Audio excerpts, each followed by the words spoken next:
Try করতে পারো বাড়িতে চিকেন দিয়ে কুং পাও রেসিপিটি, একদম চাইনিজ দোকানের সেই কুং পাও স্টাইলের।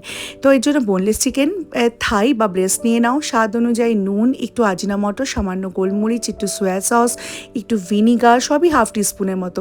আর এখানে মাংস নিয়েছি 250 গ্রাম, একটু আদা রসুন লঙ্কা বাটা আর কর্নফ্লাওয়ার আর ডিমের সাদা অংশ দিয়ে ভালো করে মাখিয়ে ম্যারিনেট করে রেখে দাও মিনিমাম আধা ঘন্টা। তারপর গরম তেলে এটাকে ভাজবার পালা। মোটামুটি ভালো করে দু সাইডে কড়া করে ভেজে নাও। আর হ্যাঁ, চাইলে 1 চামচ ময়দা দিতেই পারো বাইন্ডিংয়ের জন্য, যেরকম চিলি চিকেন আমরা ভাজি আর কি। তো মোটামুটি ভেজে তুলে নিচ্ছি। রাতে ডিনারে না এই রেসিপিটা ফাটাফাটি লাগে। তো এবার দিয়ে দিচ্ছি একটু লঙ্কা, মানে শুকনো লঙ্কা, একটু রসুন কুচি তেলের মধ্যে, ওই ভাজা তেলের মধ্যে। তারপরে একটু আদা রসুন লঙ্কা বাটা 1 চামচের মতো দিচ্ছি। এই স্টেপটা কিন্তু অবশ্যই করো।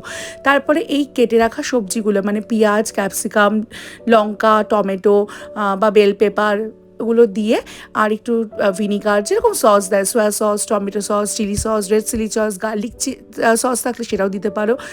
সামান্য একটু গোলমরিচ, স্বাদ অনুযায়ী নুন, একটু চিনি আর একটু আজিনামটো, সমস্ত সসের পরিমাণ একটু বুঝেই দিও চিকেন অনুপাতে। দিয়ে এবার ভেজে রাখা চিকেন আর একটু রোস্টেড বাদামগুলোকে একটু শুকনো খোলায় ভেজে নিয়ে চোকলা ছাড়িয়ে বাদাম দিয়ে দাও। আর তিল যদি থাকে, সাদা তিল 1 মুঠো দিয়ে এটাকে ভালো করে স্টির ফ্রাই করো। তারপরে লাস্টে একটুখানি কর্নফ্লাওয়ার গোলানো জল, মানে ওই হাফ কাপের মতো দিয়েছি, 250 গ্রাম চিকেনের অনুপাতে সব বলছি, দিয়ে একটুখানি ভালো করে স্টির ফ্রাই করে নিলেই রেডি। ভাত, লুচি, পরোটা, ফ্রাইড রাইস, যে কোনো জিনিস দিয়ে এরকম একটা রেসিপি ফাটাফাটি লাগে। আমি বলছি বলে না, একবার নিজেরাই ট্রাই করো, করে কমেন্টে জানিও। টাটা।